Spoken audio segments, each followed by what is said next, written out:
क्या जम्मू कश्मीर में केंद्र सरकार बड़े बदलाव की ओर है? पूर्व आईबी चीफ तपन डेका को मिल सकती है बड़ी जिम्मेदारी। अखंड जम्मू कश्मीर, स्टेटहुड और मिलिट्री एक्शन पर हो रहे हैं कई विचार। आधिकारिक घोषणा होना अभी बाकी। यही है आज का बियॉन्ड द हेडलाइंस। पूरा देखिए और शेयर कीजिए। एक समय जब जम्मू कश्मीर में मौसम के हालात खराब हैं और साथ ही साथ जम्मू कश्मीर की चुनी हुई नेशनल कॉन्फ्रेंस की सरकार अपने अलायंस पार्टनर कांग्रेस के साथ दिल्ली में स्टेटहुड को लेकर प्रदर्शन कर रही है, उसी समय जम्मू कश्मीर में एक और खबर बहुत ज्यादा वायरल हो रही है। वो ये कि जम्मू कश्मीर में क्या कोई बड़ा बदलाव होने वाला है।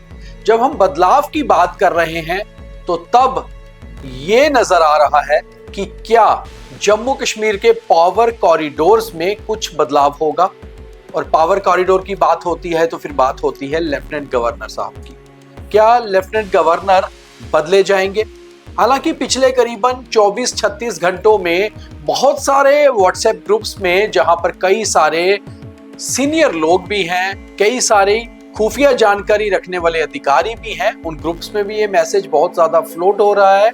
और उसके साथ साथ कुछ मीडिया हाउसेस ने इस खबर को भी उकेरा है, यानी कि इस खबर को आगे बढ़ाया है।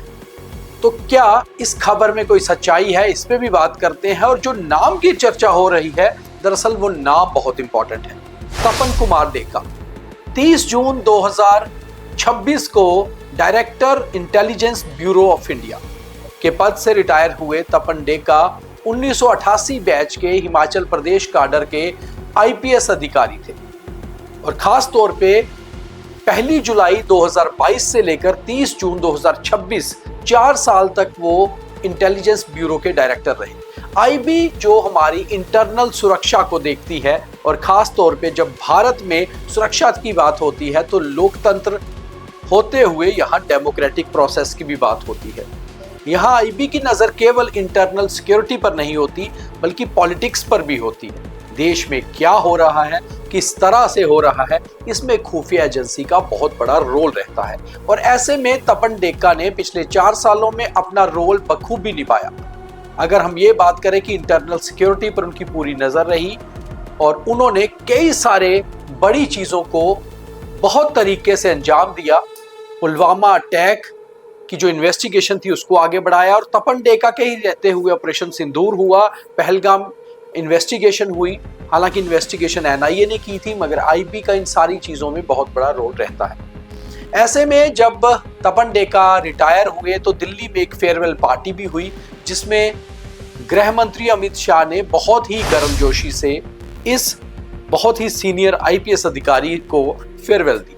और तभी से ये खबरें बाहर आनी शुरू हो गई कि तपन डेका को कोई बड़ा रोल मिल सकता है, चाहे नॉर्थ ईस्ट जहां से वो खुद आते हैं वहां मिले या किसी और राज्य में।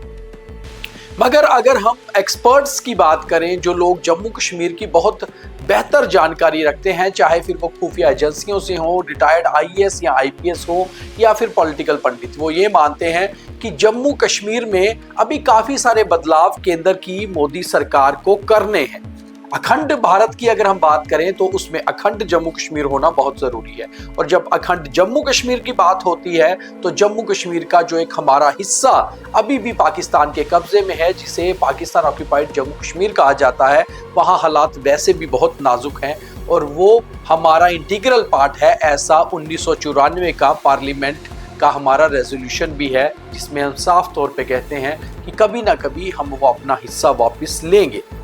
अगर दूसरी चीज की बात करें तो वो ये बात है जिसको लेकर फिलहाल नेशनल कॉन्फ्रेंस दिल्ली में प्रदर्शन भी कर रही है। कहीं ना कहीं उसके ऊपर भी चर्चाएं अंदर खाते में होती ही हैं, फिर वो खुफिया एजेंसियां हो या पॉलिटिकल सर्कल्स, कि आखिर जम्मू कश्मीर को स्टेटहुड कब देना है, किस कंडीशन में देना है, किस तरह से देना है।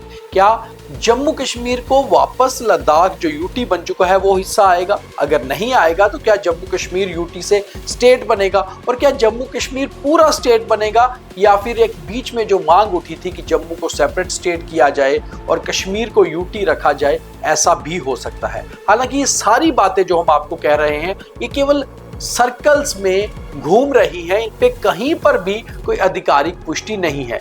मगर ये कुछ ऐसे सर्कल होते हैं जहां पर कुछ बातें अगर घूमती हैं तो कहीं ना कहीं से निकली होती हैं।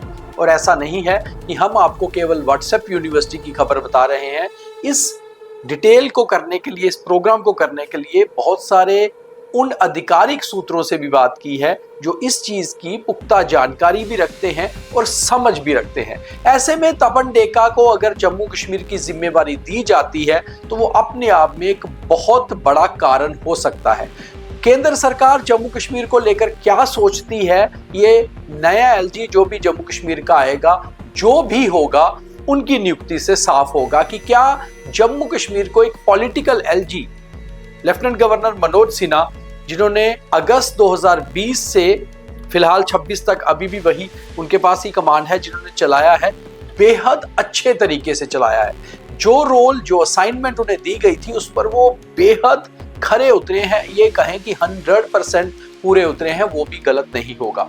मगर अब जो बदलाव होगा इसमें देखना ये होगा कि क्या कोई पूर्व मिलिट्री अधिकारी, क्या कोई पूर्व आईएएस अधिकारी या फिर पूर्व खुफिया तंत्र के अधिकारी, जो भी आते हैं उससे ये साफ होगा कि भारत सरकार जम्मू कश्मीर को लेकर क्या रोड मैप सेट करने वाली है। आपको क्या लगता है कि क्या हो सकता है, ये भी कमेंट करके बताइए। और दूसरी ओर अगर तपन डेका का नाम आता है तो कुछ चीजें उनके कंधे पर जो खास स्टार्स हैं, एक तो अपने कार्यकाल के दौरान उन्होंने बेहद अच्छे तरीके से जम्मू कश्मीर के अलावा पूरी देश की आंतरिक सुरक्षा को लेकर काम किया है।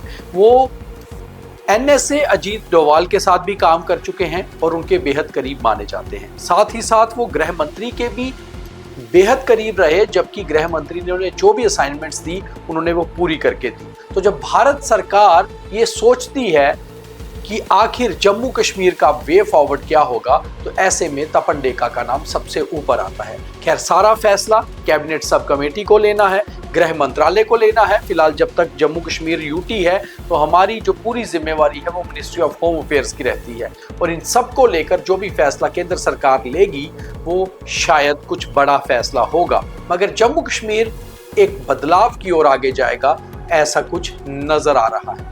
आप लोग क्या सोचते हैं नीचे कमेंट करके जरूर बताइए और ज्यादा से ज्यादा शेयर करिए। बहुत धन्यवाद।